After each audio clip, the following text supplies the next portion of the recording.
Sorry, శుభరాత్రి. నా పేరు సాయి కార్తిక్. నేను 7వ తరగతి చదువుతున్నాను.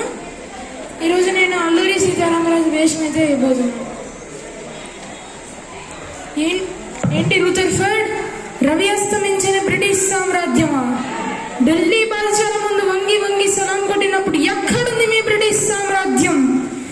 నెత్తిన బట్టల మూటలు ఎత్తుకుని వర్తకం పేరున ఊరూరా తిరిగినప్పుడు ఎక్కడుంది మీ బ్రిటిష్ సామ్రాజ్యం? గిట్టంగులు కట్టుకోవడానికి ఎంత కూడా చోటు కావాలని చెప్పి మా చంద్రగిరి రాజుని అడిగినప్పుడు ఎక్కడుంది మీ బ్రిటిష్ సామ్రాజ్యం? రూథర్ఫర్డ్, ఇది నా మాతృభూమి. ఇక్కడ మట్టి పవిత్రం, నీరు పవిత్రం, గాలి పవిత్రం, కొండలు నదులు సమస్తం పవిత్రం.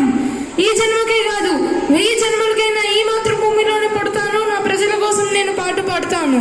స్వరాజ్యం అంటే ఒకరిస్తే పుచ్చుకునే భిక్షం కాదు, పోరాడి గెలుచుకోవాల్సిన హక్కు, రక్త మాంసాలను జారపోసి రక్షించుకోవాల్సిన వరం. నేను కోరే స్వరాజ్యం సంపన్నులు మరియు మేధావులు కోరేది కాదు.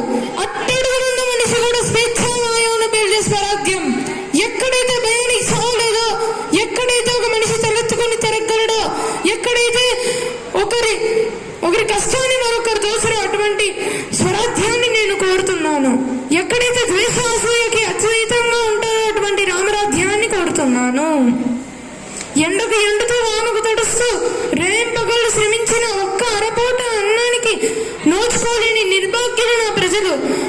చాలని బట్టలు శరీరాన్ని కప్పలేకపోతే అవమాన భారంతో సిగ్గుతో తిరిగే నా చెల్లెళ్ళు, తాగడానికి తల్లిపాలు లేక, తినడానికి కనీసం గంజి కూడా లేక ఏడ్చి సమస్యలైపోయే పసిపిల్లలు, వీళ్ళ బాధలను చూసి ఆవేదన పడక నీతో మంతనాలా?